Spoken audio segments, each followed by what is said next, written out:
Baik, Bismillahirrahmanirrahim. Assalamualaikum warahmatullahi wabarakatuh. Alhamdulillahirrahmanirrahim, rekan-rekan semua. Akhirnya muncul lagi nih di konten kata Pak Ahmad, versi debar, dengerin bareng pakar ya. Kalau sebelumnya kita dengerin ahli vaksin, kita sempat datengin Pak Menteri ya, Mas Menteri dulu ya, Mas Sandiaga Uno. Sekarang kali ini kita kedatangan tamu, yaitu Mbak Dina. Saya kenalnya eh, Mbak Dina ya. Assalamualaikum. Assalamualaikum Ya, Mbak ya. Dina. Waalaikumsalam warahmatullah. Thanks for having me, Pak Ahmad. Oh, sama-sama. My pleasure as well. Saya itu kenal Mbak Dina ini waktu zaman COVID dulu ya. Jadi ini tantangan kita bersama waktu COVID kemarin, bagaimana nih handlingnya. Dan Mbak Dina ini termasuk jurnalis yang sangat gigih ya untuk mencari tahu bagaimana sih seharusnya pandemi itu ditangani gitu ya. Nama lengkapnya Dina Rohmianingsih ya. Ya, betul. Betul ya. Dan mengatakannya sebagai independent science journalist. Ini menarik nih, independen. Ini berarti ini nggak afiliasi dengan media tertentu, Ya, betul ya? ya, ya. Itu sebenarnya nama keren dari freelancer. Eh, Oke. jadi memang tidak terafiliasi dengan media manapun dan salah satu privilege-nya adalah saya bisa menulis apa yang memang saya mau tulis gitu. Suatu suatu cerita itu penting untuk disampaikan, kita tulis speech-nya, kita kirim ke editor. Dina ini tahun Hmm. 2008 ini lulus ya berarti ya dari IPB. Ya, Eh, iya di IPB, biologi. betul ya, Hmm. biologi. Bukan pertanian ya, Mbak Dina ya, tapi jurnalis nih jadinya ya. Nah, Nah, kayak yang gitu. Benar, menariknya, benar. ini di tahun 2024 nih, baru aja ya, di dalam setahun terakhir ini, Mbak Dina ini adalah Knight Science Journalism Fellow di MIT, Massachusetts Institute of Technology ya, di Cambridge, itu dekat Charles River. Nah, ini menarik nih Mbak Dina nih. Jadi sebetulnya bisa cerita lebih mungkin gambaran supaya kita ini fellow ini apa sih? Karena apakah seperti S2 apa S3 atau gimana nih, Mbak Dina? Science Journalism Fellowship Program itu adalah salah satu fellowship yang paling bergengsi ya di dunia untuk bidang jurnalisme sains. Karena di situ adalah capaian mid-career journalist di seluruh dunia tuh kalau udah dapet ke situ MIT, wah alhamdulillah. Nah, apa yang berbeda ya dengan fellowship adalah we got paid, kita dibayar untuk melakukan riset jurnalistik selama setahun, dan selama setahun itu juga kita dibebaskan untuk mengaudit kelas di Harvard dan juga MIT. Jadi nggak cuma MIT, tetapi juga Harvard gitu. Jadi Oh, benar-benar apa ya? Dibebaskan di benar-benar libur setahun tapi dan dibayar, dibayar ya? dan di situ kita didukung gitu Oh, untuk melakukan hal-hal yang em, apa ya melakukan hal-hal yang menurut kita itu penting gitu. Nah, karena saya udah banyak liputan tentang science policy, environmental crisis, I think it's time for me to escape ya. Aku mau penelitian satu hal yang memang benar-benar aku suka, yaitu science and religion gitu. ah, Dan aku putuskan untuk meneliti the origins of life dan persinggungannya dengan filsafat Islam. oh, Ya. itu topik berat itu ya, topik berat. Iya, iya. Dan saya lihat juga dulu Mbak Dina ini pernah bicara di Lausanne ya, di Swiss ya, mengenai science and religion in the global south. Itu gimana itu? Soalnya kan waktu di MIT kemarin juga penelitiannya mengenai origin of life, juga mungkin singgungan antara science dan religion. Artinya track record Mbak Dina ini cukup cukup panjang ya kalau membahas mengenai dua hal ini gitu ya. Apakah ini sifatnya ini kompetisi atau saling melengkapi? Tapi saya pengen tahu nih, kenapa kok milih eh, topik ini? Selama saya meliput sains di Global South, saya melihat bahwa sains itu tidak sempurna gitu. Sains Hmm. itu nggak sakti. Dalam proses penelitian ada banyak hal yang terjadi gitu ya, dan em, dalam beberapa kasus, misalnya dalam penelitian genetika manusia gitu ya, saya meliput ada peneliti-peneliti di Eropa dan Amerika yang datang ke Indonesia dan Filipina, dan mereka they ignored the ethical guidelines in Indonesia gitu kan. Mereka masih melihat kita sebagai objek penelitian dengan lensa kolonial gitu. Jadi masuk-masuk aja gitu kan. Terus oke, mereka dapat sampel, dapat DNA sampelsnya, mereka analisis, dan mungkin secara saintifik itu valid gitu ya, tapi secara etika sepertinya itu bermasalah gitu. Terus saya juga meliput tentang bagaimana data-data geospasial digunakan oleh Uni Eropa untuk membentuk sebuah kebijakan baru sekarang, kebijakan anti deforestasi di sana. Dan map yang mereka buat, peta yang mereka buat itu tidak representatif ya, tidak mewakili apa yang sebenarnya ada di lapangan. So it really doesn't reflect what's happening on the ground dan itu membuat petani-petani itu terugikan gitu. Dan saya jadi mikir sekarang kalau science itu is so fallible, ada banyak kesalahannya gitu ya. Hmm. Why are we so, convinced to believe in everything that science said gitu kan? Kenapa kita percaya itu gitu? Jadi ada sisi saya melihatnya sebagai sisi apa ya? There's still colonial lens in science gitu. Dan kenapa kita menerima mentah-mentah segala yang science katakan. Nah, ini saya bukan berarti anti science ya, tapi saya ingin kita semua tuh berhati-hati gitu loh dalam menerima apa yang sains berikan. Dan jika sains itu ada kesalahannya, apa yang terjadi jika sains itu mengatakan sesuatu yang bersentuhan dengan foundational belief gitu dari komunitas-komunitas yang marginal ini, terutama diantaranya itu adalah origins of life gitu kan, karena itu terkait dengan human existence gitu. Katanya dulu, kalau saya backgroundnya biologi ya, saya memahami betul evolusi itu seperti apa, tapi at some point before the last universal of common ancestor, what happened gitu. Bagaimana suatu makhluk hidup yang punya material material genetik itu bisa bereplikasi dan melakukan evolusi Darwinian. Sebelum itu tuh apa gitu. Itu yang menjadi pertanyaan saya dulu sejak kuliah gitu kan. Nah, Hmm. orang-orang bilang ini ada primordial soup. Mungkin teman-teman familiar ya, Pak Ahmad familiar dengan percobaan Urey Ya, ya, Miller and quantitative Urey, dan textbook mereka ya. katakan saya masuk ini udah dapet asam amino gitu. Dan itu saya penasaran apa yang terjadi sekarang karena saya seorang jurnalis, saya melaporkan apa yang terjadi, apa yang benar-benar berkembang gitu. Saya tidak akan percaya saja dari textbook SMA gitu. There's gonna Hmm. be, there's gonna be improvement harusnya ya kan. Dan Hmm. saya ingin meneliti itu dan itu yang saya teliti di MIT, The Current Development of the Origins of Life. Hmm. Dan pada Eh, saat Mbak Dina, coba hold on yep, the yep, second. Nah, yes.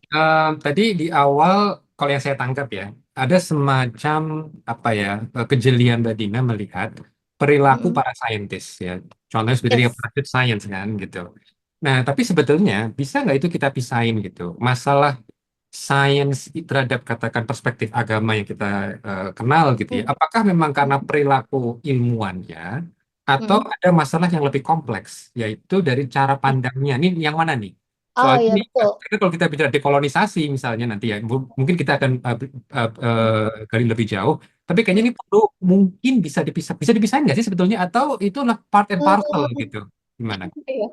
Sebenarnya perilaku ilmuwan itu mau tidak mau itu sangat berkaitan dengan cara pandang kolonial ya. Karena mereka pun tidak sadar. Jadi ilmuwan-ilmuwan Eropa itu yang datang ke Indonesia, mereka tuh nggak melakukan riset yang gampang banget nge-Google di mana sih ethical review board di Indonesia. Mereka nggak melakukan itu. They just assume that Indonesia is a backward country. Dan ya udah aku datang aja pergi ke Agent Travel, terus aku include kamu sebagai ahli apa? Sebagai pembantu logistik. Nah, itu terjadi tuh di jurnal Cell. Itu jurnal tentang penelitian orang Bajau tuh. Oh yang Artikel berjauh, oke. yang pertama untuk Science Magazine. Dan itu adalah satu hal yang really it's really unconscious, and this unconscious view is actually part of the bigger societal problem di Barat gitu ya dalam memandang Indonesia atau negara-negara Global South lain sebagai objek penelitian. Karena kalau itu masalah perilaku, itu tidak akan kita dapatkan secara sistemik. Maksudnya pastinya kasus itu tidak punya pattern. Tapi ada banyak penelitian sekarang kayak misalnya penelitian paleontologi ya, itu mereka udah banyak penelitian-penelitian tentang dekolonisasi, tentang bagaimana nih di Myanmar itu banyak banget sumber ember ya. Yang kalau kita ingat film Jurassic Park itu yang ada nyamuknya trapped inside that getah yang sudah mengkristal. Itu di Myanmar banyak banget ember dari zaman-zaman Jurassic. Penelitiannya itu dilakukan sama Amerika Serikat, Cina, segala ignore local collaborations, ethical regulations, sesuatu yang seperti itu. Saya pikir bahwa ini adalah suatu masalah yang sangat sistemik gitu ya. That science is fallible, Ya. bahwa ada kemungkinan sains ini salah, bukan cuma di soal etik, masalah perilaku itu juga masalah statistik, really is the social side of science itu berpengaruh sangat besar. Makanya saya sekarang tertarik sih di history and social studies of science gitu ya. Ah, Karena sebagai jurnalis saya melihat banyak hal yang apa namanya terpengaruh oleh hal-hal sosial ini. Nah, kenapa oke. bisa lompat Ya. dari suatu hal yang sosial, perilaku, ilmuwan, kenapa bisa lompat ke something philosophical and individual, that is science and religion? Karena saya melihat di situ mungkin orang banyak yang merefleksikan diri tentang agama. Apakah Tuhan benar-benar ada ya selama ini? Mungkin ya teman-teman banyak yang berpikir gitu.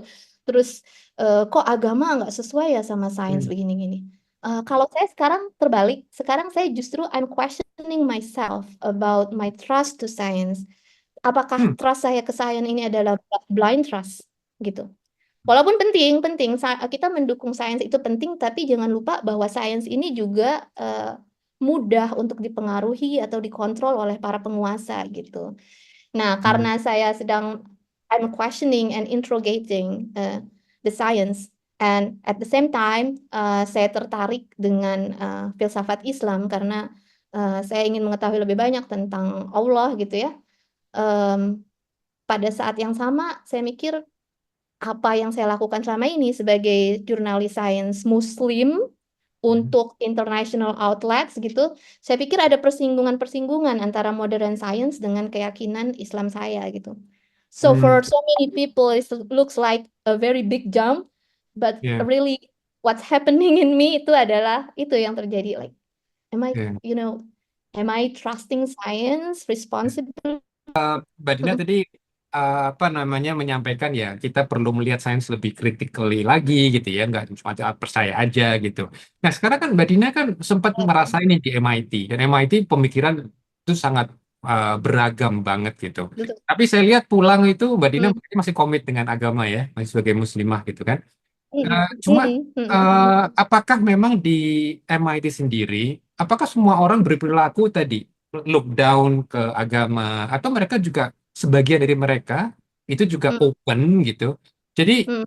gimana nih Hmm. kita navigasinya gitu, apalagi bagi anak-anak muda ya, ilmuwan muda yang mau belajar ke luar negeri gitu. Hmm. Apakah ada kekhawatiran, wah setelah mereka melihat sains, akhirnya mereka menjadi agnostik atau menjadi orang yang nggak mau sholat lagi gitu kan? Hmm. Hmm. Hmm. Kalau pengalaman Mbak Dina sendiri gimana itu? Melihat ini ya, apa namanya, tantangan pemikiran seperti itu. Jadi yang saya lihat justru di MIT itu sangat terbuka dan sangat mendukung religious life. Jadi ada office for religious life tersendiri, ada musola segala macam, ada asosiasi mahasiswa. Terus bahkan ketika saya ke Providence, saya pergi ke konferensinya NASA untuk astrobiology.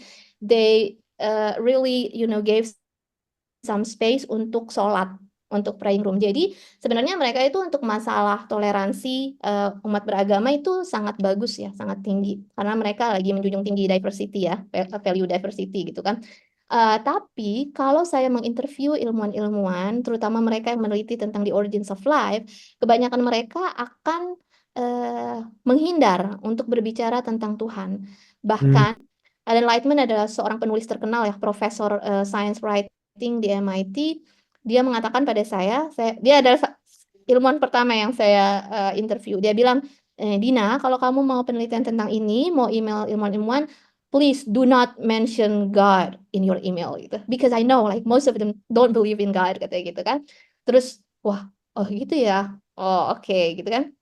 Eh, saya melihat bahwa masih banyak ilmuwan-ilmuwan yang memisahkan sains dan agama. Nah, ini menjadi sebuah perdebatan gitu ya.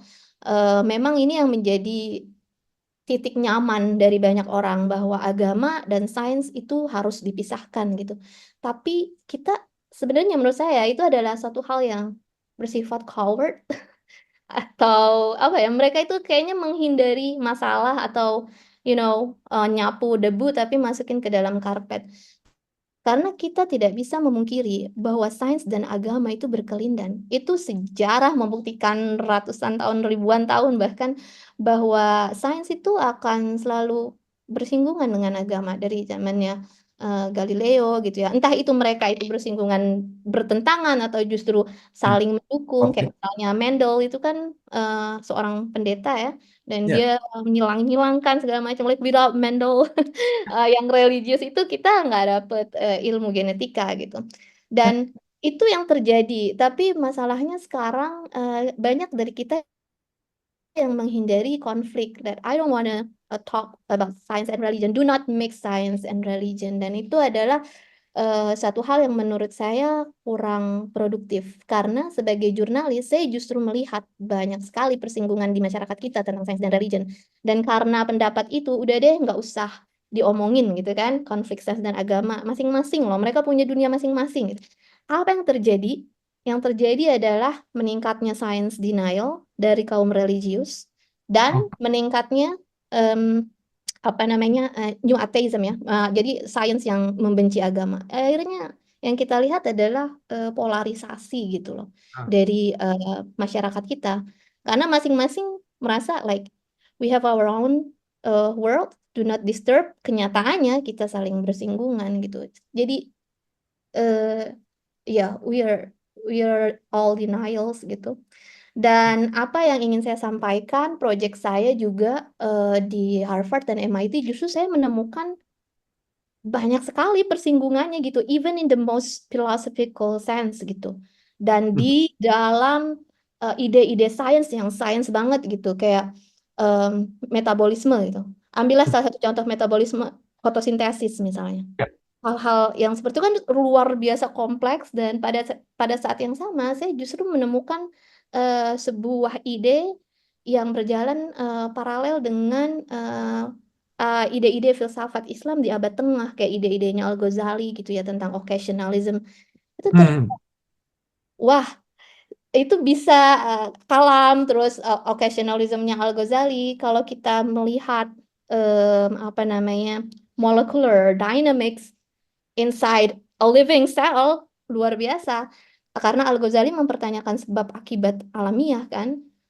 Dan apa yang ditawarkan oleh sains tentang bagaimana satu molekul dengan molekul lain itu memang berhubungan, tapi hubungan mereka tidak linear karena ada molekul A jadi molekul B gitu. Ada banyak di dalamnya, ada enzim berperan di situ, terus juga sebelumnya dia harus dapat energi, kayak misalnya di fotosintesis, fotosistem aja itu udah luar biasa apa struktur proteinnya gitu kan.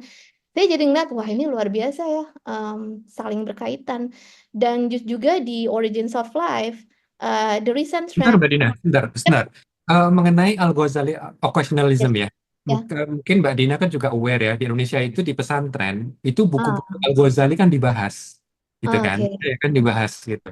Nah, tapi coba terangkan ke kita-kita nih yang nggak pergi ke pesantren, gitu. Apa sih occasionalism itu? Dan tadi oke. bisa disambungkan lagi ke metabolisme biologis tadi itu, gimana Oh itu? iya, Dengan aku bahasa yang boleh biar share mengerti nih. screen nggak? Aku share screen aja deh final projectku di MIT. Long story short, ya aku ngambil kelas filsafat Islam di Harvard, dan satu hal yang sangat mengena itu adalah quotes dari profesornya Khalid Al-Rahib bilang, those books might seem old and dusty, but the debates and their ideas are still alive today. Saya tuh langsung, wah, oke. Nah, awalnya sebelum kita ke Al-Ghazali, occasionalism, kita mau nggak mau harus bicara soal Ibnu Sina ya, atau para ahli falsafah. Mereka ini adalah orang-orang yang menerjemahkan filsafat-filsafat Yunani ke dalam bahasa Arab. Nah, mereka ini jadi satu aliran tersendiri ya, falsafah. Nah, Aristotelian falsafah itu, jadi Ibnu Sina itu percaya Tuhan itu di luar time and space. Hmm. Dan dia adalah eh, apa sebab pertama juga Dan he doesn't deal with the particulars. Ini yang paling penting. Jadi apa yang terjadi di alam semesta ini, di bumi, itu Tuhan gak ikut campur. Karena semuanya itu tap, tap, tap, tap, tap, runtutan sebab akibat alamiah gitu kan.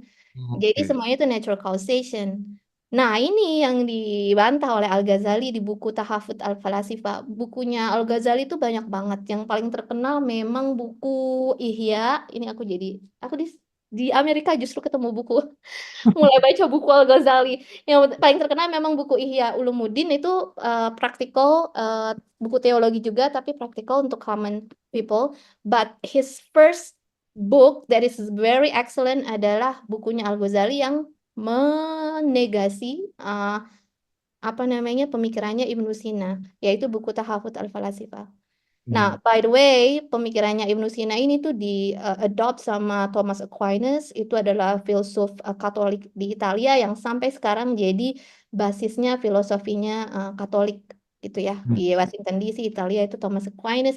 And ini juga diadopsi oleh Francis Collins, yaitu the leader of the Human Genome Project. Mungkin Pak Ahmad sangat familiar dengan beliau ya.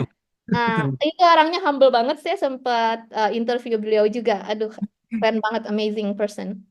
Nah, permasalahannya adalah mengapa teori Ibnu Sina ini dibantah? Itu karena dengan teori ini tidak ada tempat untuk mukjizat atau miracles. If everything has natural causation, kenapa ada sesuatu yang melanggar hukum alam seperti miracles? Nah, ini berapa orang kayak Francis Collins dia inkonsisten. Ya boleh lah, walaupun Tuhan itu outside time and space, sometimes he could just get in and Hmm. do whatever he wants gitu kan.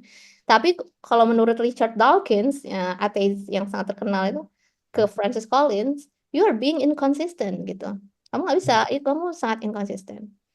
Nah, so long story short, ini origins of life. Saya memikirkan tentang natural causation itu dan Ibnu Sina dan kaitannya ke origins of life. Kebetulan yang tadi saya bilang di origins of life itu sekarang para saintis sudah mulai masuk ke sebuah ide namanya chemical evolution. So, Hmm. instead of doing experiments like Miller dan Urey, jadi experimenting nih, bisa nggak sih dapat ini di lab gitu ya. Betul. Mereka bukan lagi eksperimen, but they make a broader abstraction dari origins of life. Jadi melihat kehidupan itu sebagai rentetan peristiwa kimia yang Hmm. berlangsung selama miliaran tahun. So they call it chemical evolution. Salah satu paper yang paling banyak diperbincangkan itu paper assembly theory. Jadi menurut para ahli prebiotic chemistry, itu mereka bilang bahwa segala sesuatu ini, kenapa kita bisa dapat RNA yang luar biasa kompleks ya, polimer yang wah gede banget RNA itu kan, itu Ya. melalui step by step ini dari molekul kecil seperti ini gitu loh. It's very simple. Idenya tuh jadi ya gitu, pelan-pelan gitu kan. Nah, saya mikir, oh, itu sama dong berarti kayak Ibnu Sina ya. That Hmm. everything happens in natural causation way. Jadi Hmm. saya pikir, saya mau ngobrol sama ahli filsafat.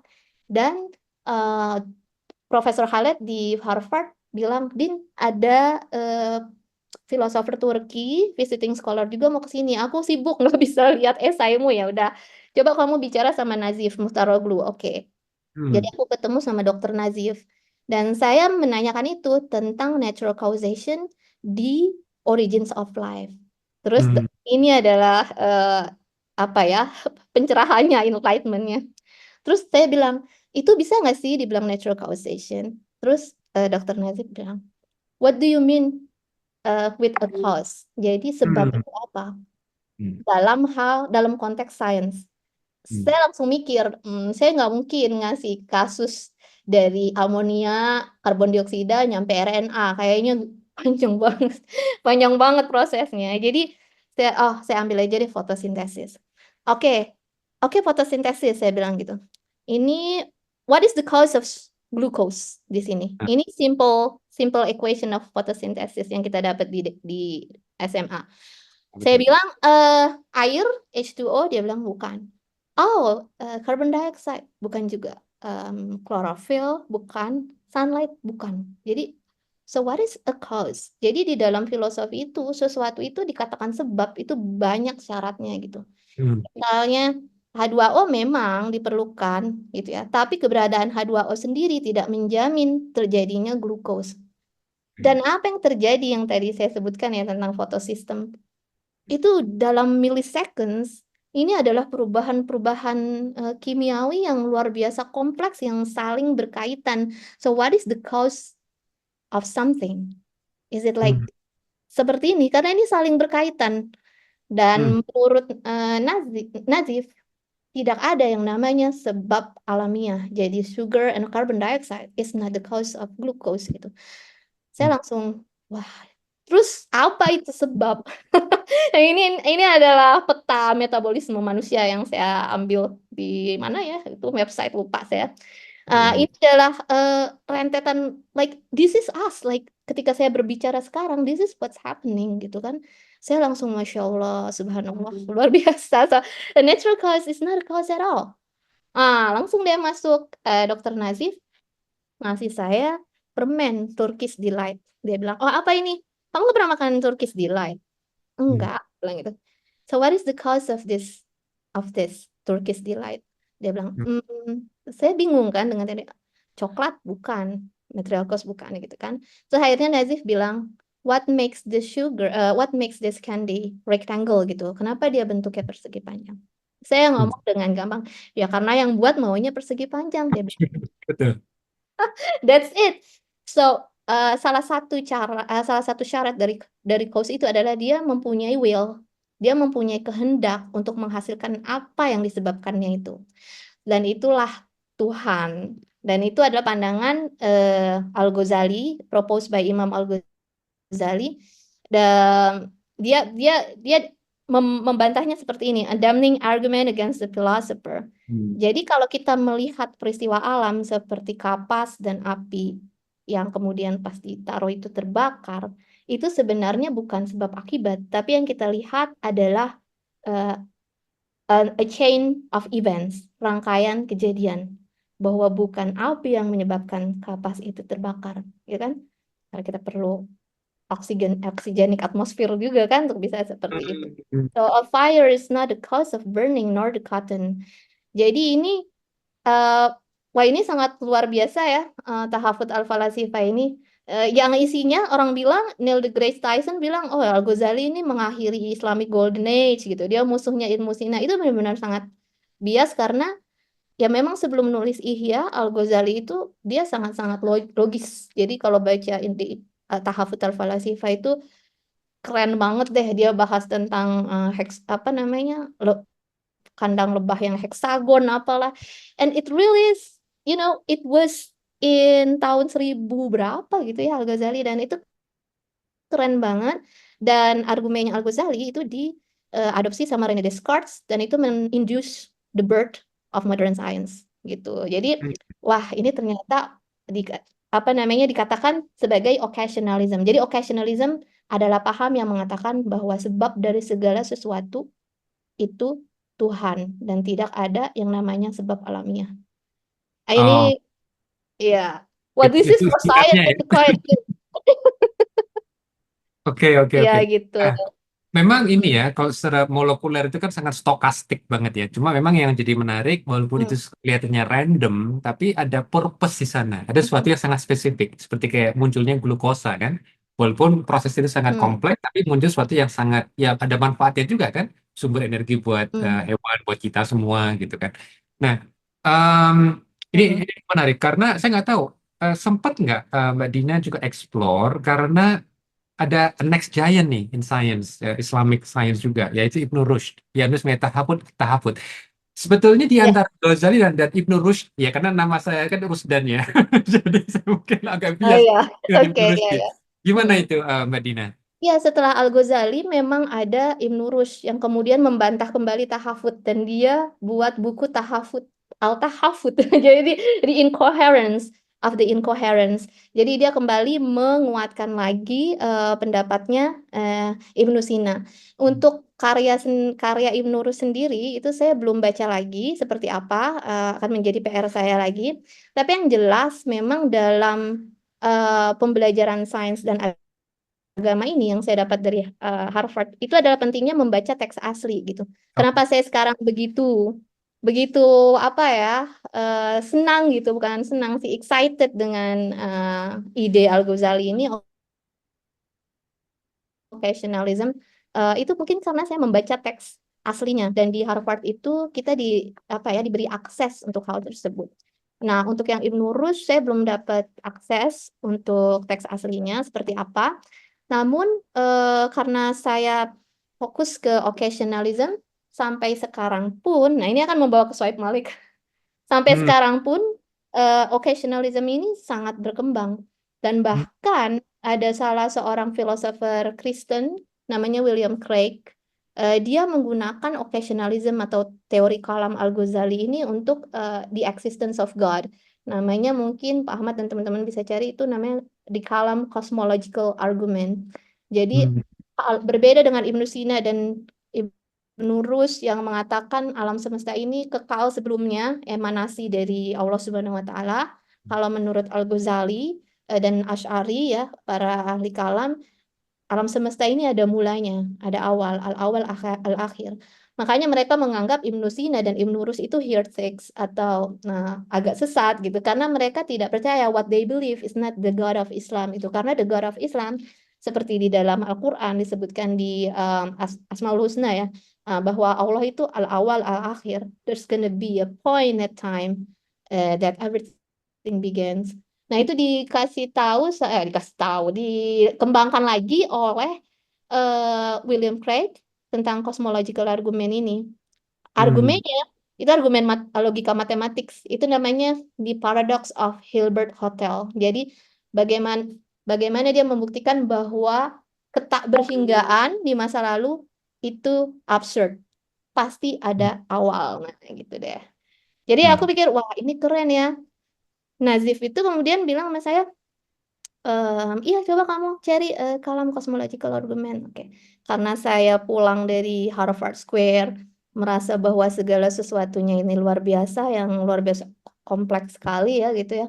Nah, saya berpikir ini saya jalan, siapa yang menggerakkan gitu kan. Saya membayangkan proses molekuler yang terjadi dalam millisecond, something that I'm not aware of. Tapi aku menikmati keindahannya itu, subhanallah banget, kerasa gitu kan. Pas pulang aku pengen tahu lagi deh the works of Nazif Muhtaroglu. Ternyata dia banyak saat ini meneliti tentang occasionalism di bidang AI. Dan Ah, ketika saya search nama Nazif Muhtaroglu itu eh, musim dingin tahun lalu ya, saya ketemu dia nulis dengan seseorang namanya Sohaib Ahmad Malik. So, well, siapa orangnya? Ya udah saya cari. Ternyata, oh, cukup ini ya, cukup aktif gitu kan. Dan dia sedang buka kelas tentang existence of God. Dan karena saya sedang mempelajari hal itu gitu kan, saya juga, teman-teman saya semuanya kan bukan Islam juga, saya merasa kayak ya. like, am I doing the right thing trying to prove the existence of God gitu deh. Ya udah akhirnya aku ikut ke kelasnya Soib, dan di situ saya lihat, wah orang ini berbeda ya, karena dia punya inisiatif sendiri untuk ini menyebarkan tentang pentingnya kembali lagi ke tradisi Islam gitu. Jadi teman-temannya itu, yang perkumpulan itu, komunitas itu dokter dari Palestina, ahli IT Pakistan, like literally all over the world. The intellectuals, professional, yang kayak kita mungkin ya, maksudnya ya kita udah bekerja di bidangnya masing-masing, but I really want to know about my religion, about Allah Subhanahu wa taala gitu. Terus terkumpul di tempatnya Soib. Dan saya lihat, wah ada banyak nih. So, yeah, he's interesting. Ya, ini menarik. Mungkin saya Ya. bisa kasih ini juga apa namanya transisi nih. Jadi memang Shuaib itu menarik. Makanya saya juga pengen tahu nih yang pertanyaan Hmm. berikutnya ya. Kenapa kok milih Shuaib Malik? Buat teman-teman ya yang baru join, jadi ada wawancara Mbak Dina dengan Brother Shuaib Malik ya. Itu Hmm. sempat viral nih di majalah Science. Jadi majalah Science itu adalah majalah yang sangat bergengsi di kalangan para ilmuwan karena di situ biasanya ada hal terbaru nih, apa nih cutting edge science gitu. Dan itu ada kolom mengenai wawancara dengan Brother Shuaib Malik. Um, Hmm. Mungkin sedikit gambaran. Jadi waktu saya itu searching mengenai evolusi dan agama, bagaimana sih itu kita bisa membahasnya dengan tepat gitu ya. Terlepas keyakinan ya.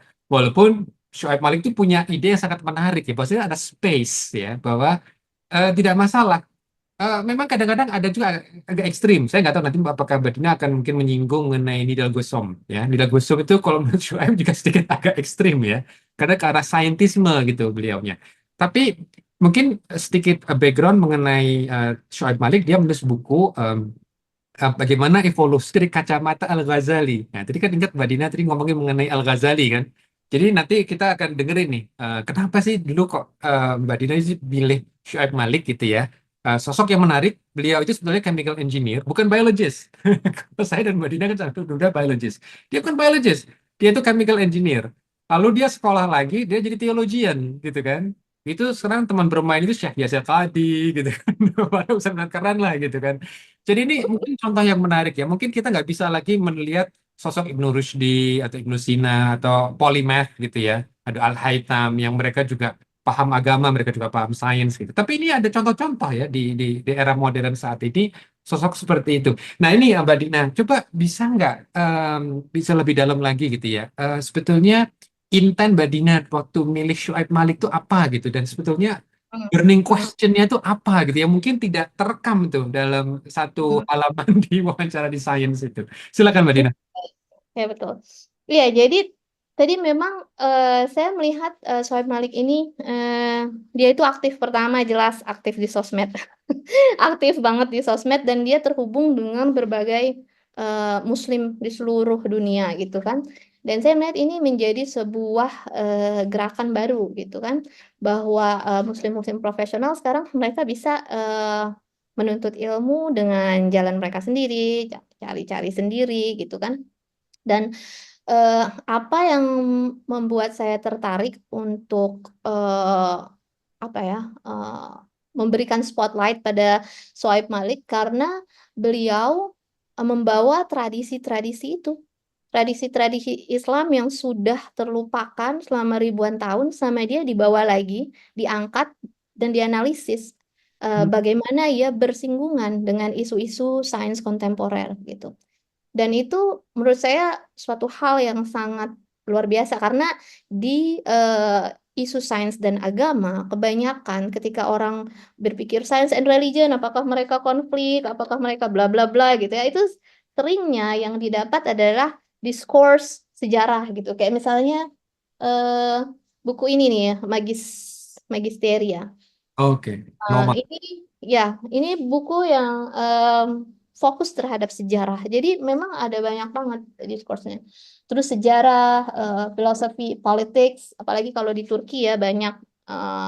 Karena zaman dulu kan kerajaan Ottoman itu mereka itu sangat apa ya berada at the front line of the East and the West gitu. Jadi narasi bahwa Timur dan Barat ini berkelahi, nah itu banyak banget tuh di Turki. Jadi politik, histori. Dan menurut saya sudah cukup banyak deh dapat narasi tentang hal itu gitu. Um, to see things in a social context, udah banyak. Tapi yang dibawa oleh Soib adalah mengembalikan rasionalitas ke dalam diskusi sains dan agama. Mengapa Hmm, rasionalitas? Karena kenapa? beliau adalah seorang teolog dan ketika belajar tentang teologi, kita menggunakan logika gitu.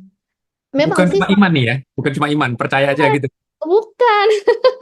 Saya juga baru tahu Karena kan waktu di saya di Kristen kadang-kadang kan ya yang penting percaya aja gitu. ya, Tuhan itu udah bukan. bikin kita gitu, enggak? Bukan. Nah, ternyata saya juga baru tahu di Harvard gitu ya. Awalnya saya ambil Islamic Philosophy, palingan bosenin. Karena dulu saya pernah baca buku Majid Fakhri, terjemahan sih untuk Indonesia itu bukunya Abang kan. Ini buku, aku sebagai orang biologi, aku lebih senang baca buku biologi, jurnal kimia kayak atau apa gitu. Karena jelas, background, metodologi gitu, jelas gitu. Tapi kalau ini, filsafat nih kemana-mana gitu.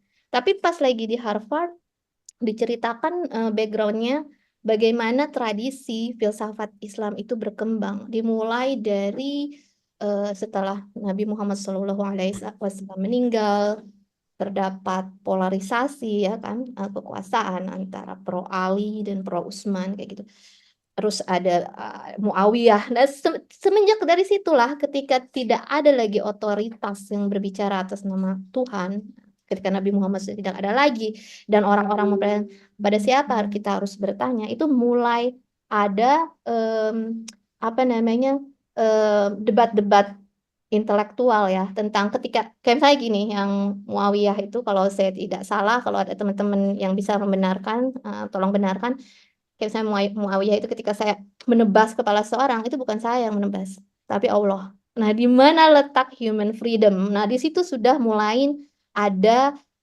tradisi pemikiran tidak lagi bersumber pada Quran dan hadis.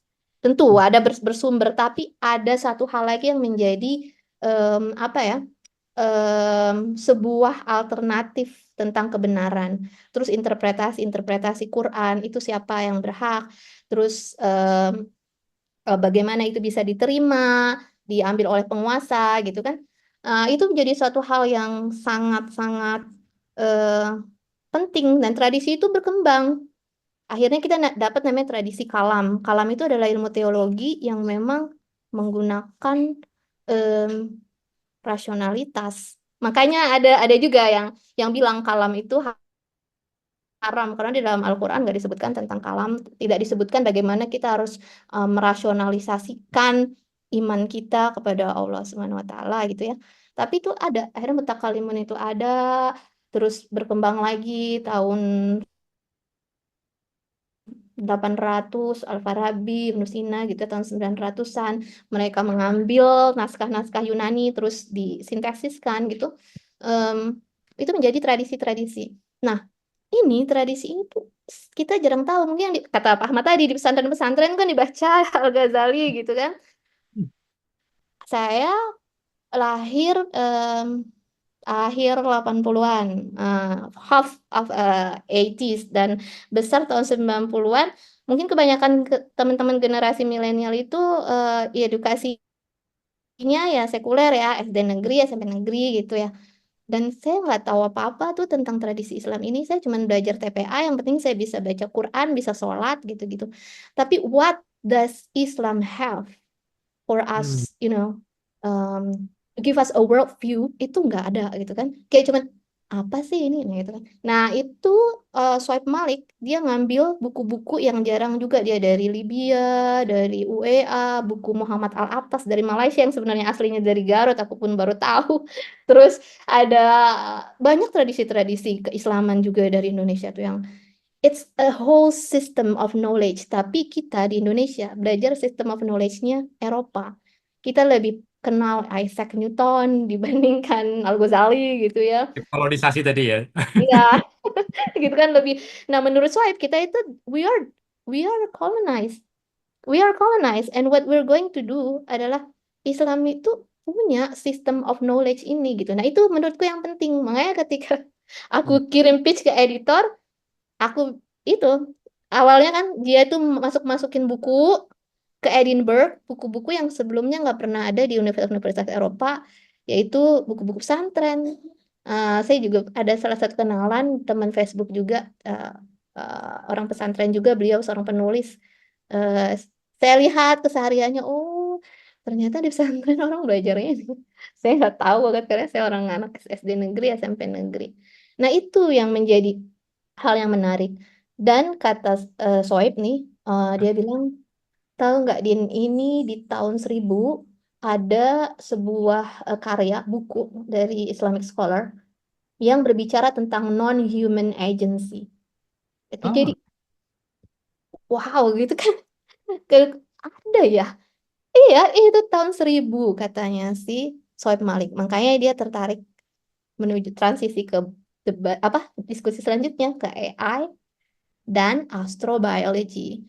What does hmm, it mean to be human hmm, and what is non-human agency gitu. Kalau dia like part of God's creations yang pasti itu kan. Ya gitu. hmm, Jadi wah ada banyak hal yang nggak kita tahu. Itu saya mau masukkan itu ke dalam Science Magazine bahwa Islam ini adalah agama yang berbasis tradisi ilmu itu yang terlupakan. Kita ada ah, banyak tradisi ilmu itu, tapi sama editor dicerah. Dikat. Ya udah deh gitu. Nggak Itulah tahu kepanjangan mungkin kali ya. ya Atau apa kepanjangan. agenda tertentu atau gimana itu kalau dugaannya Mbak Dina? Apanya? Ada agenda tertentu atau gimana itu alasan dipotongnya itu mungkin? Saya udah berkali-kali dicoret lagi, saya masukin lagi, dicoret lagi. Dulu ada berapa saya ada istilah Islam, saya bilang jangan dicoret ya, saya punya alasan ini gini gini gini. Sama dia dimasukkan, tapi itu kan tentang vaksin. Jadi kalau itu nggak ada konteksnya itu hilang gitu kan, konteksnya hilang. Tapi ini saya berpikir orang tuh harus tahu kalau kita juga punya system of knowledge, tapi dihapus bisa jadi karena space. Tapi itu dia, saya bilang kita semua siapapun profesi kita, we are struggling to decolonize, you know, everything that we have, sistem ekonomi, sains dan teknologi, sosiologi, di bidang kesehatan.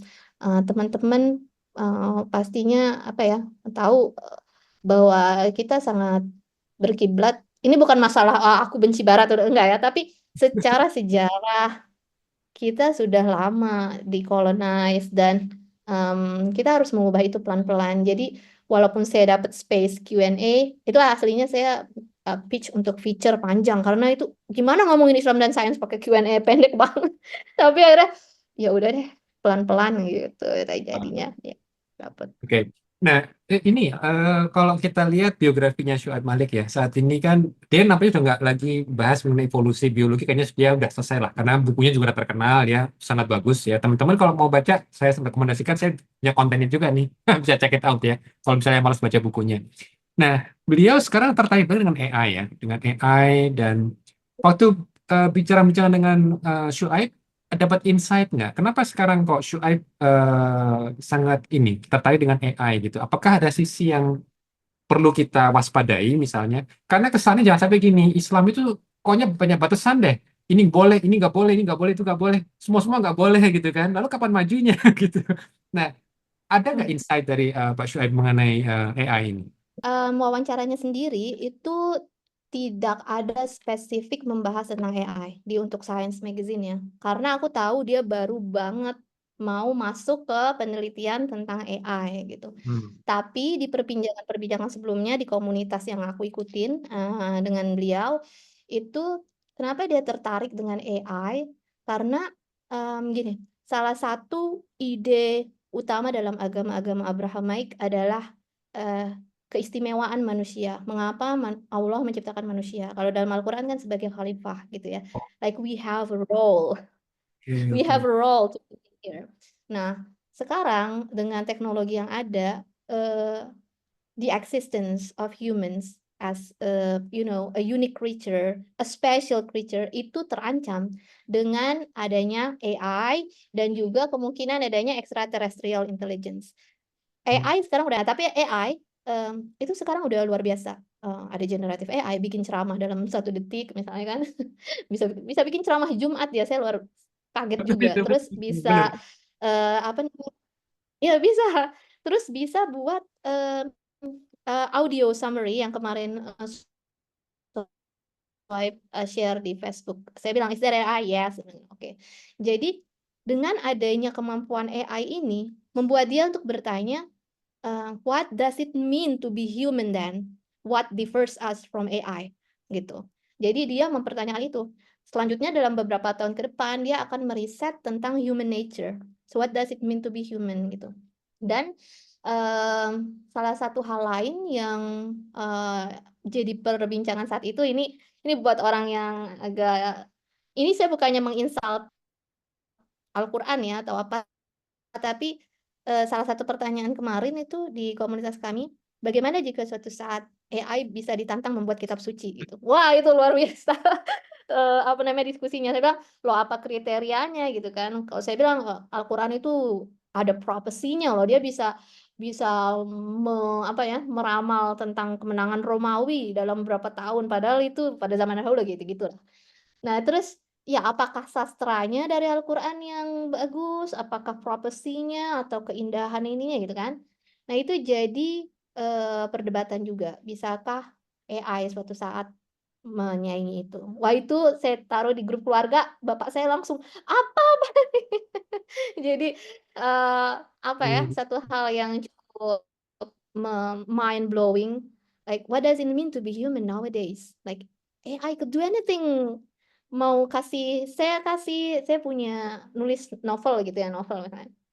Saya kasih satu chapter dalam 1 detik dia bisa summarize itu like beautifully, grammatically correct segala macam. Nah, so what makes you different with AI? Nah, itu sebenarnya pertanyaan teologis. Kenapa? Karena itu hubungan kita dengan Allah juga ya, tentang why are you here in this earth gitu. Itu kayaknya Iya, dia ke arah sana, oke. antropologi. Itu menarik ya, karena emang ya pada akhirnya betul kembali ke teologis lagi dan bisa menjadi pertanyaan menarik karena kan sebenarnya kita itu informasi dari Quran sekarang itu konteksnya apa sih gitu, sama seperti konteks Tuhan itu ada apa enggak, karena Hmm. kadang-kadang orang itu hanya berdebat Tuhan ada apa enggak tapi melupakan konteks yang lebih luas. Soalnya kalau saya mikirnya gini Mbak Dina, biasanya nggak umum sih orang bangun pagi tahu-tahu tanya ada Tuhan nggak sih gitu, itu kan nggak umum kan, tapi Hmm. yang lebih umum Hmm. adalah mereka bangun pagi punya masalah, hidup ini berat banget. Akhirnya mereka mulai bertanya-tanya, poinnya apa sih hidup ini gitu kan? Sebetulnya kan itu konteks lebih luasnya kan ke sana kan. Nah, Hmm. ada Tuhan apa nggak ada Tuhan? Yang jadi isu adalah kalau ada Tuhan maknanya apa? Kalau nggak ada Tuhan maknanya apa kan dalam kehidupan ini gitu. Betul, betul. Jadi sebetulnya memang kadang-kadang pertanyaan-pertanyaan ateis itu ya, buktikan Hmm. bahwa saya ini ada misalnya gitu kan. Radikal skeptisisme itu kan nggak ada konteksnya gitu, ya kan? Nah, Hmm. jadi kalau AI tadi memang betul karena satu sisi dalam biologi ya, dalam kita juga dalam genomic analysis kita udah Hmm. gunakan AI semua nih Mbak Dina. Karena untuk melihat kira-kira ada pattern yang bisa memprediksi nggak ini pasien kira-kira obatnya apa, terus nanti berapa lama dia survive. Itu udah kita serang udah lagi berjalan gitu. Tapi emang akhirnya menarik. Kalau gitu apa spesialnya manusia gitu ya? Tapi ya sekali lagi kan ini semua dari akumulasi kita. Tapi yang menarik kalau dia bisa nanti deep learning tuh, yang kita Hmm. belum punya patternnya, dia bisa create pattern dari terbukti gitu ya. Itu menarik memang. Ya, benar-benar. Ya, Benar. Mbak Dina, mungkin ini dari wawancara saya pasti pengen tahu nih, ada nggak yang belum terangkat di majalah Science itu, yang sebetulnya menurut Mbak Dina itu penting, tapi unfortunately Ada. nah itu coba, ini yang paling penting nih Coba kira-kira. lihat dulu ya draft Ah, saya gitu. Jadi pertanyaan saya itu menurut saya menarik dan penting adalah ketika dia sudah beralih dari chemical engineer ke teologi, do you see the world differently now? Tadi sebelum nyebutin this, disclose apa namanya, before disclosing ini yang namanya quote Soeb Malik yang nggak ada di Sains, ya aku pengen komentar yang masak air mendidih itu loh. oh gitu. Gimana? Ini kan namanya hukum alam ya, the laws of nature, dan that's the role of science. Jadi walaupun saya mempertanyakan science, nilai-nilainya, whether this is the truth or not, saya tetap percaya science is the best way for us to know the truth in the universe gitu loh. Karena itu Kualifikasi berarti ya. ya the best way. It's still the best way. Tapi the best way doesn't mean it doesn't have mistakes gitu Oke. kan. Jadi itu disebut dengan laws of nature. Nah, ini terkait juga dengan pertanyaan saya, apa yang berubah.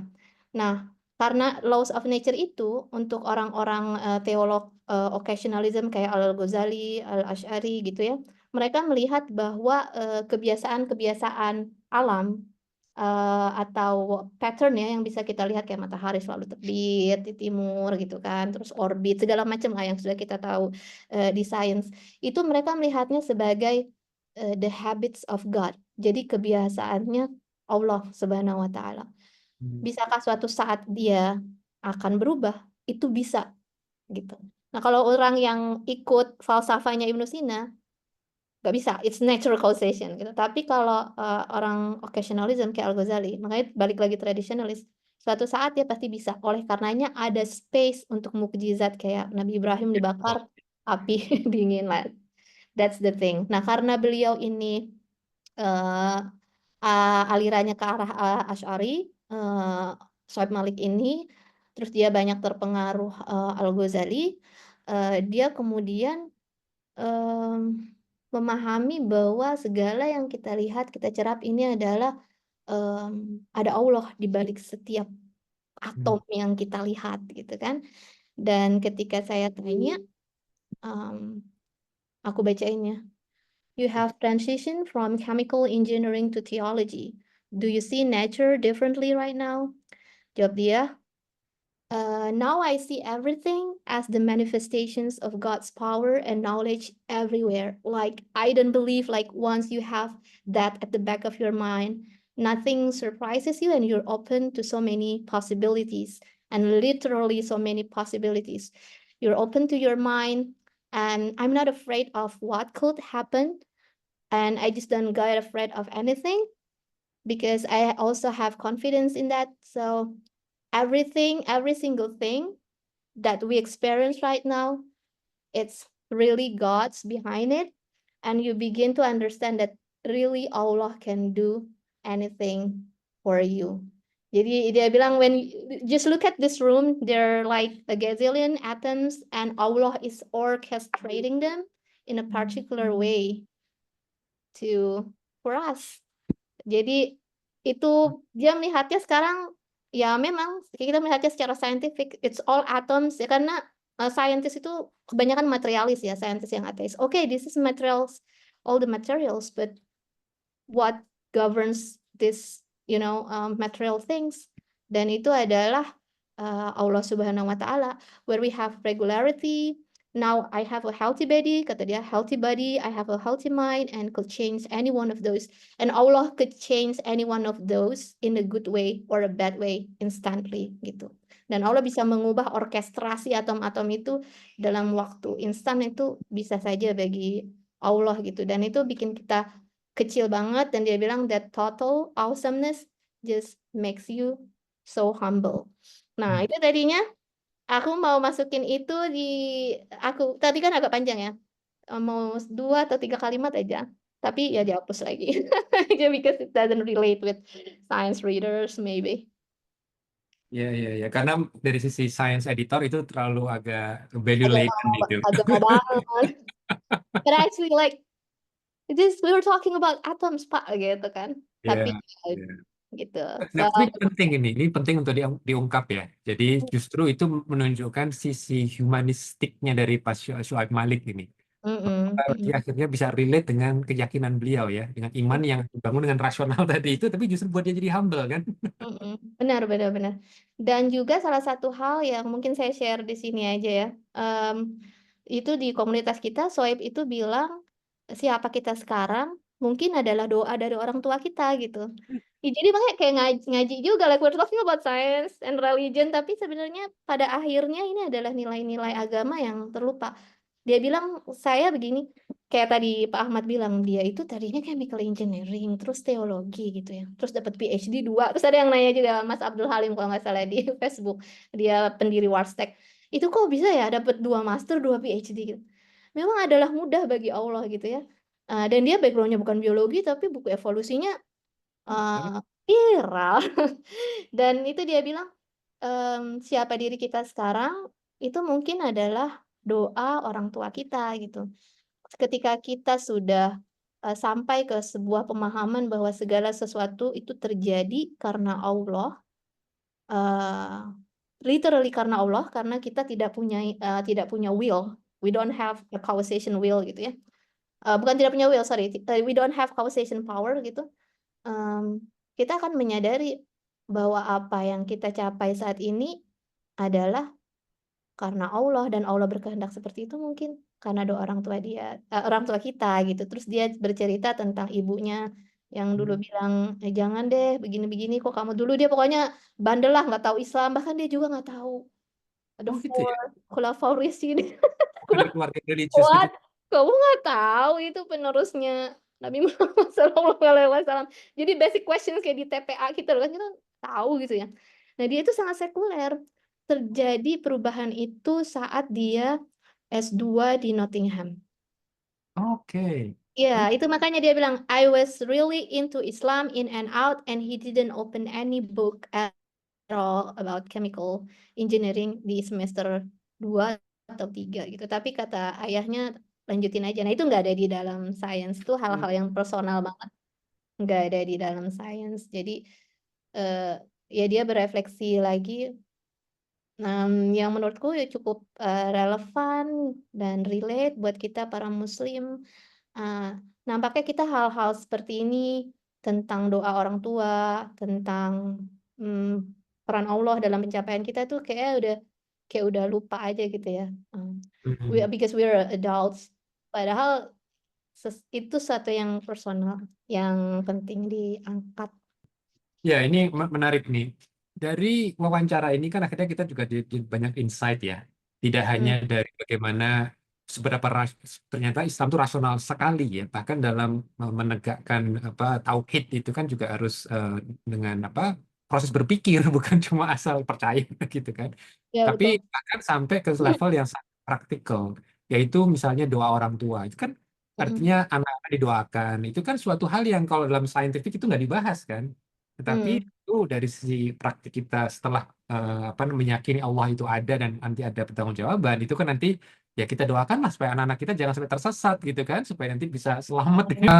Sebagai jurnalis ya, jurnalis Muslim dan suka untuk membahas mengenai sains gitu.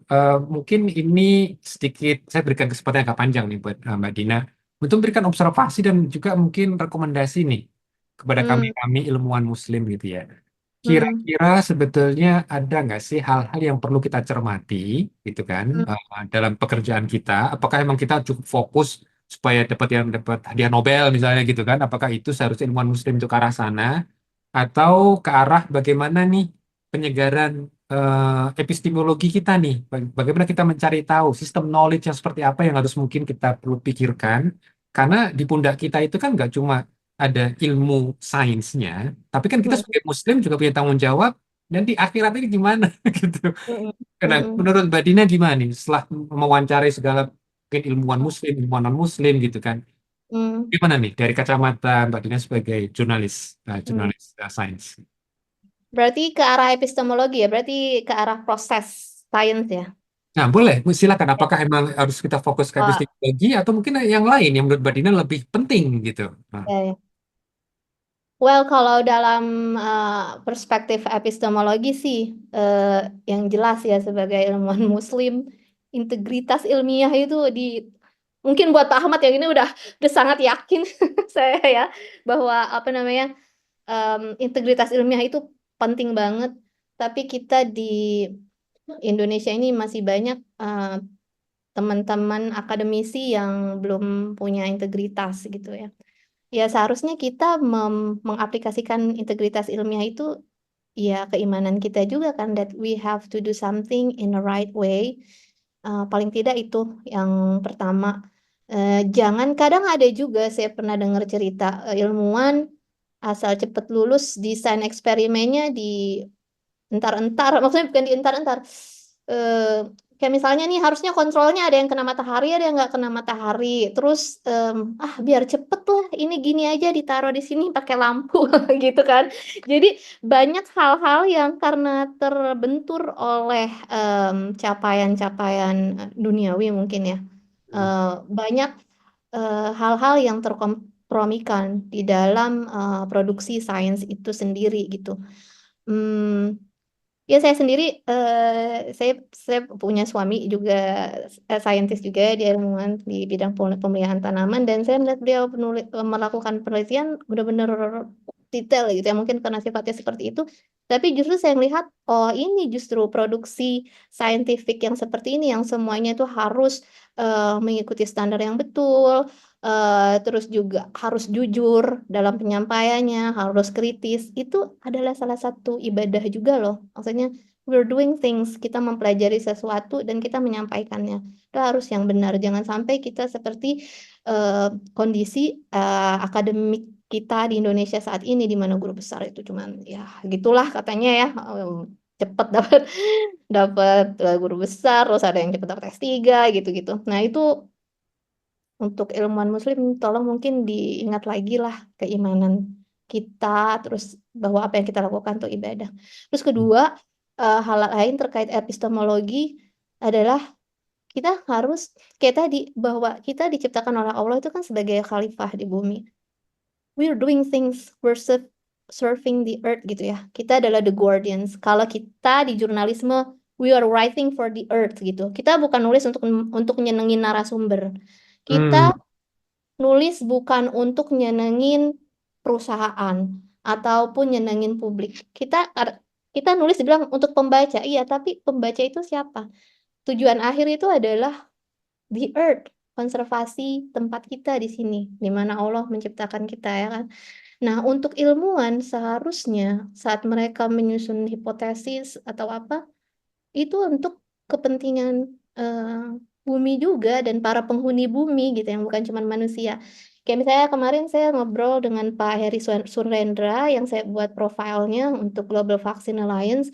Itu menarik. Beliau itu menulis tentang public health kan. Dan itu ternyata relate banget dengan pengalaman beliau di Lombok tentang bagaimana diskoneksi antara sistem kesehatan daerah dengan pusat itu mempengaruhi juga tentang keselamatan-keselamatan orang-orang.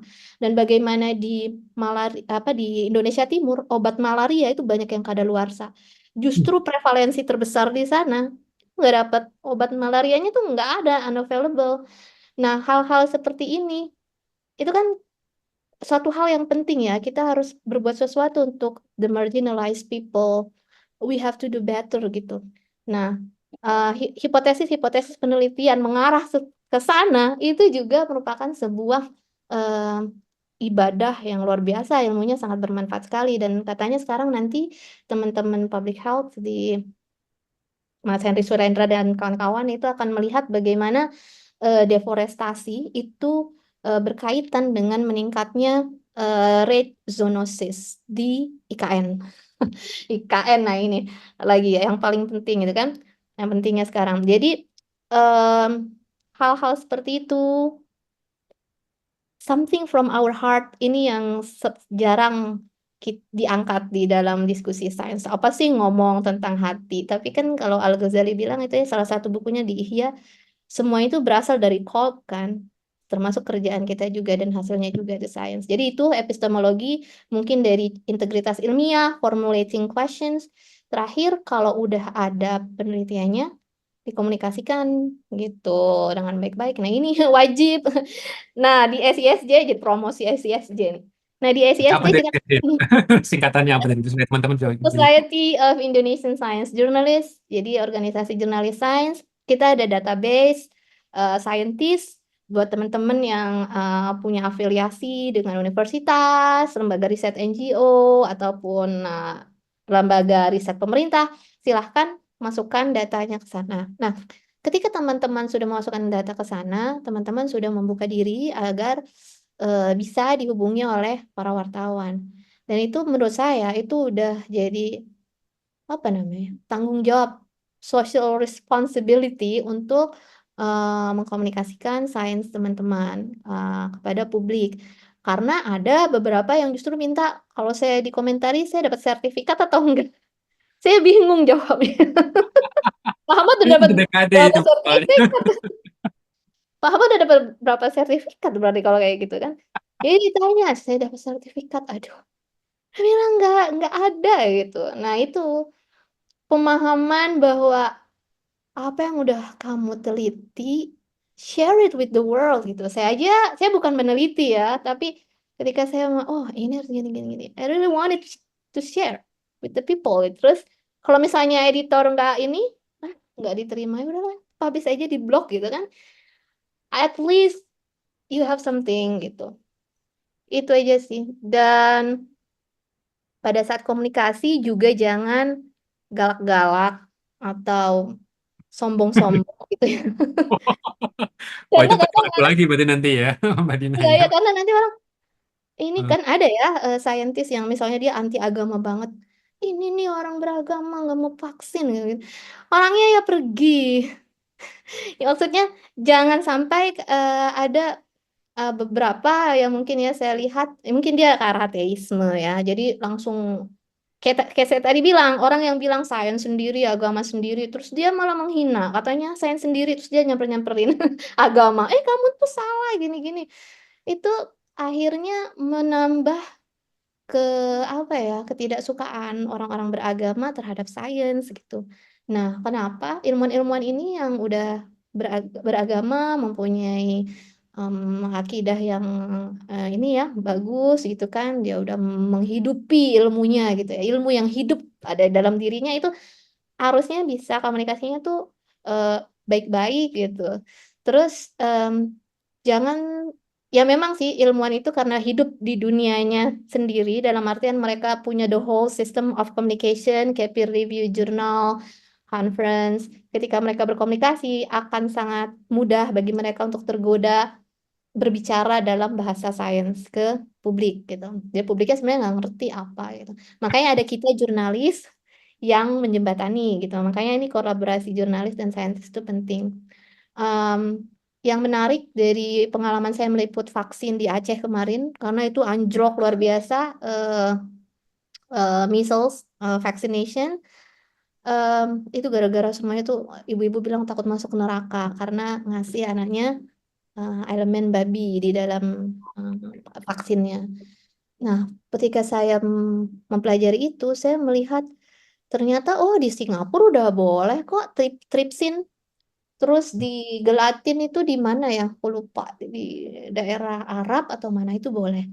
Nah, kenapa boleh? Saya lihat ternyata oh ada banyak there are branches of Islamic jurisprudence. Jadi fikih itu ada banyak banget. Aku taunya cuman, kenapa dia wudhunya begini? Ternyata untuk masalah vaksin itu berbeda juga. Oh ini udah termasuk istihlak misalnya. Istihlak itu kalau nggak salah, kalau saya nggak salah itu sesuatu yang sedikit konsentrasi berada di banyak Lebih-lebih. ya ya ya ya nggak paham. Saya lupa.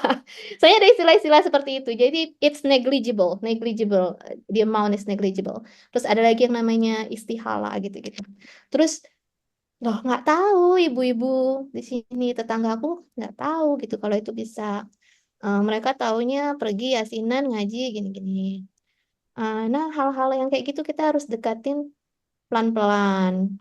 Terus kita juga sebagai jurnalis fungsinya adalah menjembatani itu. Makanya saya masukin istihlak dan istihalah itu adalah istilah yang akhirnya nggak dicoret sama sains. Itu saya berkesan sekali karena saya bilang sama editor saya udah oke. Terus ada top editnya itu chief editornya sains, Tim Appenzeller. Sama dia dihilangin lagi. Aku bilang, Tim jangan dihilangin lagi. Saya nggak mau gitu. That doesn't make my story different gitu. Terus oh ya udah deh dibalikin lagi. Jadi saya jadi bangga gitu kan ngeliat nah dengan begini orang yang baca tahu kalau Islam itu diverse, that there are multiple interpretation that we can embrace vaksin gitu kan, dan akhirnya ada banyak yang bisa menerima. Nah saya tahu itu dari dokter namanya Dokter Apin, kayaknya ketua Asosiasi Dokter Anak. Ya. Nah, nah itu beliau yang ngasih tahu saya kalau nggak salah. Hmm. Salah satunya. Terus satunya saya dapat dari Singapura. Hmm. Nah, kayak gitu. Nggak semuanya harus tentang sains. Oh, ini nih vaksin nih karena ini adalah dia adalah virus yang dilemahkan begini begini begini. It's not always about that technical things, but you really need to come with the view of your leaders gitu. Jadi kalau leaders tentang Islam, masukinlah tentang Islamnya. Jadi benar juga kata Soib kalau ilmuwan Muslim itu juga harus belajar soal Islamnya, teologinya. Nah, jadi bukan cuma sebagai pribadi, tapi dia sendiri juga harus tahu ya tradisi keilmuan di agamanya dia sendiri yang dia malah mungkin nggak. Benar, iya yang lupa. Ada banyak hal gitu. Iya, iya, iya. Dengan kayak gitu kita bisa. Mungkin satu pertanyaan lagi Mbak Dina, ini yaitu dekolonisasi ya. Karena tadi sempat di brush up sedikit di awal gitu. Mungkin ada Hmm, nggak semacam, kalau menurut Mbak Dina nih, kira-kira secara konkret apa yang hmm, perlu kita lakukan dalam artian nih dalam mentraining nih generasi muda ilmuwan Muslim terkait hmm, dengan apa ya mewaspadai kolonisasi sehingga kita harus melakukan dekolonisasi gitu. Soalnya kan gimana ya, sains itu bisa dibilang itu kan common language, lingua franca di kalangan para saintis, apapun agamanya. Jadi kalau hmm, bukan eksperimen, apapun agamanya pasti sama hasilnya, ya kan? hmm, Kan nggak akan apa istilahnya seperti istilahnya Pak Aziz Sangkar ya, yang menerima hadiah Nobel Muslim kan dari Turki gitu. Dia hmm, menunjukkan bahwa sains itu menjadi common ground. Begitu juga Neil Questrom juga mengatakan itu. Itu it's our common ground, our common language. Tapi benar. yang mungkin perlu dinavigasi adalah tadi ada nggak semacam awareness bahwa ada semacam kolonisasi ini, sesuatu Hmm, yang mungkin secara tidak sadar gitu ya kita lakukan. Karena kan manusia itu, karena isunya dua nih, apakah perilaku manusianya ya, hmm, atau memang mindset dari saintifiknya itu yang secara nggak sadar mengarahkan kita berperilaku tertentu. Nah, hmm, hmm, kalau menurut Mbak Dina gimana nih? Kan hmm, generasi muda lulusan SMA nih banyak nih, dan sebagian mau jadi muslim, mau jadi intelektual, menjadi peneliti gitu kan. Nah, hmm. kira-kira apa nih semacam kayak checklist yang harus kita apa namanya waspadai? Ada nggak semacam itu menurut Mbak Dina? Mungkin aku tidak melihatnya sebagai sesuatu yang datang menyerang dan harus kita waspadai gitu ya. Oh, oke, oke. Karena ini mungkin sesuatu yang terjadi saat ini dan kalau mau berbicara tentang kolonisasi sains itu ada banyak hal mulai dari betul metode ilmiah itu lingua franca dimanapun kita melakukan sains kita melakukan hal yang sama urutannya hipotesis, eksperimen bla bla bla.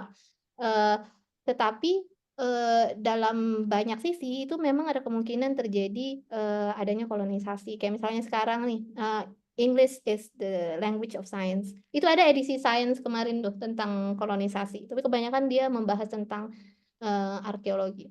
Tapi ya itu tadi ya ada tentang bahasanya, tentang kapitalisasi publikasi ilmiah kayak sekarang nih Elsevier, Nature, Science. Is that research good because it's in science? Is the research exceptional because it's in nature gitu. Padahal mungkin ada yang exceptional tapi di jurnal di bawah. Tapi ini sudah ada the whole capitalistic system gitu di dalam science gitu. Terus juga dari segi artikel problemsnya mungkin ada. Tapi kalau kita mau berbicara dalam konteks Islam, ingat Nidal Gosem juga, saya ingat salah satu awal karir saya di jurnalisme sains, saya pergi ke Kuala Lumpur untuk cover task force, dan di situ ada Nidal Gosem, dan saya Oh, interview beliau. mhm. Saat itu uh, konteksnya tentang education, science education in the Muslim world. Oke. Dan menurut saya Nidal Gosem itu saya belum pernah baca bukunya secara detail ya. Saya cuma skimming seperti itu aja. Tapi berdasarkan pengalaman saya di konferensi itu dan interaksi saya dengan Nidal Gosem, bagusnya beliau adalah memang beliau ingin mengangkat science literacy, scientific literacy in the Muslim world. Nah, Hmm. salah satu hal yang menjadi strategi mereka saat itu katanya mau dibawa ke OKI ya, organisasi apa sih Oke. negara Islam. Itu iya katanya mau diangkat strateginya ke sana. Salah satunya adalah menerjemahkan tentang em, science itu ke dalam bahasa Arab dan juga kurikulum history of science itu harus dimasukkan. Nah, selama ini kan kita nggak dapat ya. Kita cuma tahu Ibnu Sina, bapak kedokteran, ini. Kita nggak tahu sebenarnya kerja mereka apa, hasilnya apa. Itu tadi tradisi-tradisi tadi mau dimasukkan ke dalam sistem eh, kurikulum di negara-negara Islam. Jadi kayak ada dekolonisasi apa namanya pemikiran di dalam edukasi. Jadi ke arah kurikulum. Ya, strateginya itu adalah di arah edukasinya, kurikulum, dan waktu itu Nidam dan Attar Osama itu dia dari Pakistan, mereka berencana untuk mengundang menteri-menteri pendidikan gitu. Nah, saya juga saat itu menginterview penasihat sainsnya Malaysia. Nah, ini dia. Ini mungkin yang jadi salah satu hal juga. Indonesia itu di Muslim world, we're not that eksis gitu ya. Nggak eksis Oh, banget deh kayaknya. Semuanya tuh kayak ke Malaysia. Padahal kita majority Muslim kan. iya, Terus iya. kayak komunitasnya Soeb, aku doang yang apa namanya orang Indonesianya gitu. Eh, Padahal, you know, the efforts to decolonize science is happening in the Muslim world right now.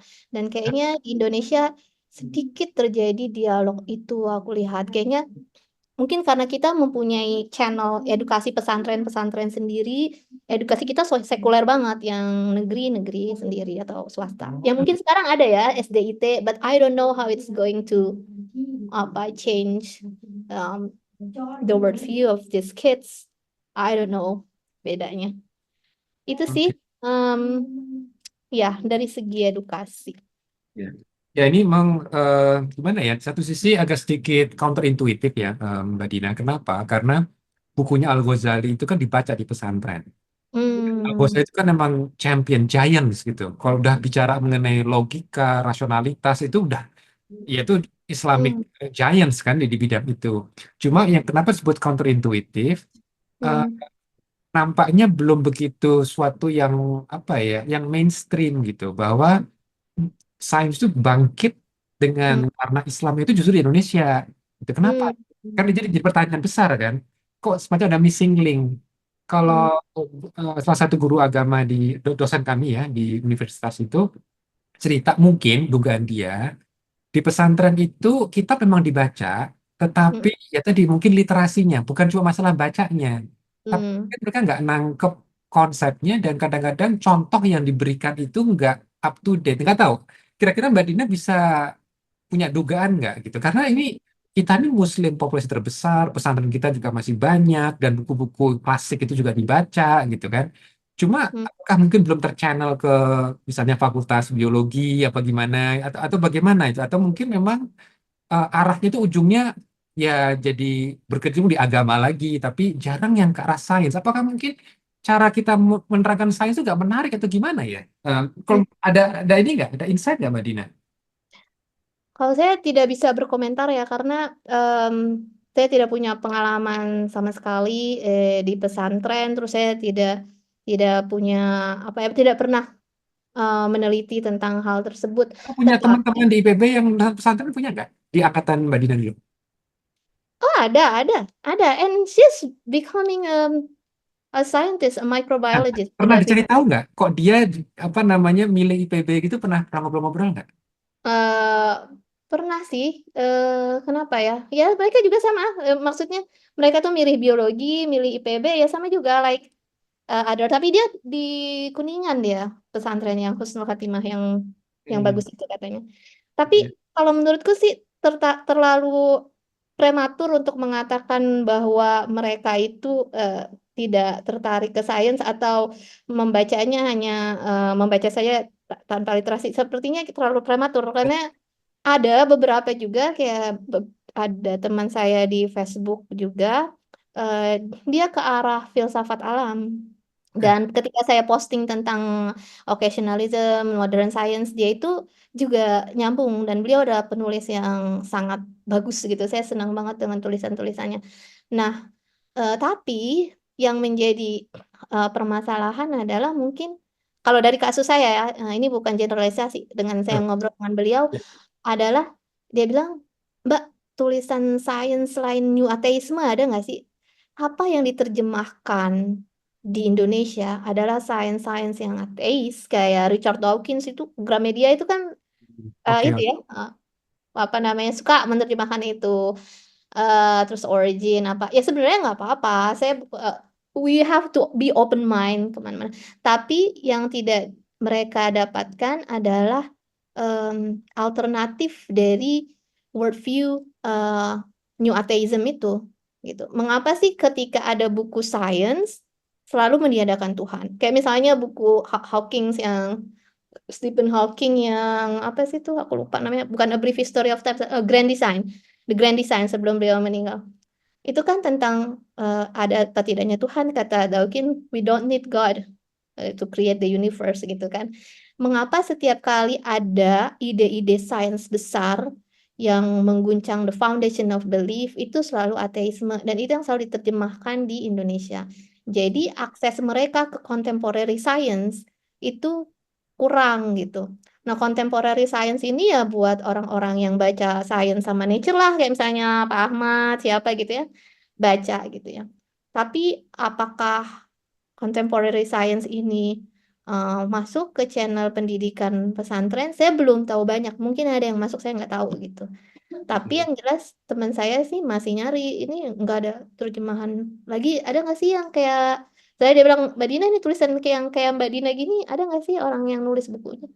Belum Ya. gitu. Jadi like that's one of my goals sebagai jurnalis. Mungkin aku akan lebih ke mau lebih masuk lagi ke metafisika apa walaupun saya banyak meliput environmental crisis and science policy, like somehow like I wanna escape and masuk ke situ, dan sepertinya menarik untuk menuliskan sains dari kacamata saya sebagai seorang perempuan Muslim, dan itu mungkin salah satu dekolonisasi yang bisa saya lakukan gitu ya.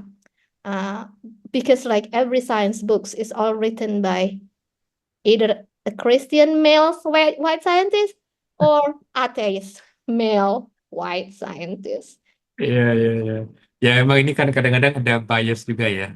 Karena Hmm, sebenarnya Stephen Dawkins ya, Richard Dawkins. Jadi Dawkins Richard kan Dawkins. sebetulnya hanya satu dari mungkin berapa banyak biologis dan nggak semua biologis itu ateis juga sih. Iya, iya. Walaupun emang banyak, banyak. Tapi ya, ya ada juga yang enggak. Tapi emang itulah jadi tantangan kita bersama.